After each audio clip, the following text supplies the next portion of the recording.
the weekend, just about. We get another day, but we are looking at kind of a hot weekend. A couple of pop-up storms, right? It's very typical summer weather now as we head into our second official weekend of summer. For tonight, though, fair steamy. Not looking too bad. It's going to be hot again for tomorrow. Lots of sunshine. We're talking about very hot weather again in the low 90s.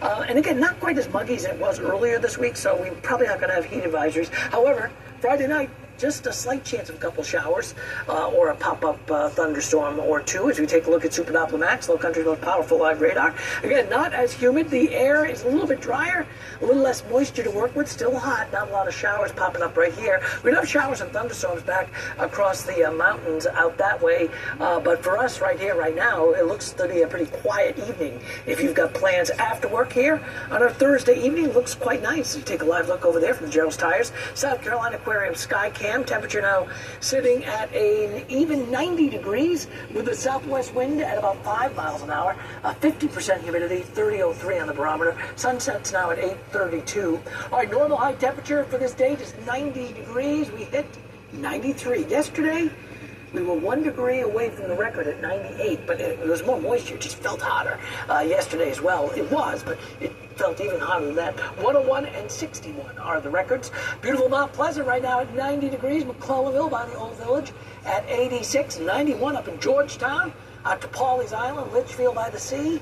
Murrells Inlet, looking at near 90 degrees right now. Kingstree and Neesmith, the home of Ann McGill. It's always hot and beautiful in Neesmith, but right now it is hot and beautiful, but looking at low 90s. Same thing over to Monk's Corner, Goose Creek, 91 Summerville, 90 up in Orangeburg, 90 out Walterboro. Again, the heat index numbers, not finding any triple-digit numbers right now. We had one or two earlier today, but for the most part, very close to the temperatures because, again, there's less moisture to work with. Hour by hour, if you're going out this evening, by 5 o'clock, 6 o'clock, 7 o'clock, again, we're staying in the 80s. Stay in the 80s this hour. Same thing next hour into the 7 o'clock hour, probably mid-80s.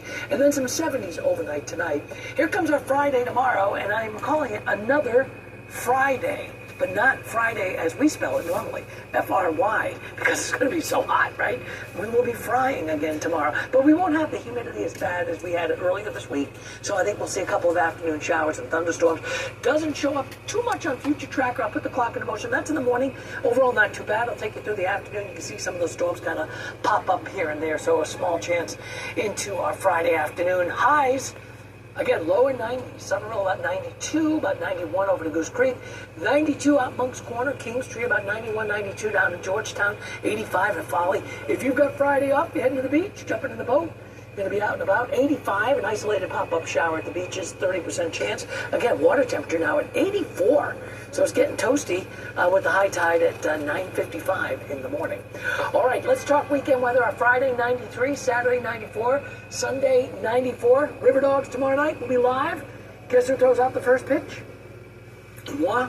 I'm giving it my all. I'm going to be out there giving that big pitch. Is it that way or is it that way? Anyway, I'll be out there. I'll have Kevin help me in summer. Back into the 90s next week. We don't stay much out of that. Remember, normal, by the way, is 90, so a little bit of fun. All right, we'll talk more about that. Maybe Dorian can help me with my pitch because he's much taller than me. Dorian, how are we doing on the roads? That's right, Bill. We'll work together. We're going to get the motions right. Let's take a look at the roads, of course. If you are headed home on a very comfortable Thursday evening, we do want to give you the first alert still to an accident in the eastbound direction of I-26. This is just before you get to the Remount Road exit, and we are still tracking 2 right lanes that are currently closed at this time. Now, we do want to take you out to 526 as well, where we do have a pair of disabled vehicles. One of those is working to be cleared off at this time. The other one's still causing a good deal of delays, especially all the way through Daniel Island. And now we are starting to see that back up even past the Long Point Road exit. Ravenel Bridge may be your best alternate route at this time. Drive safe. Millions of dollars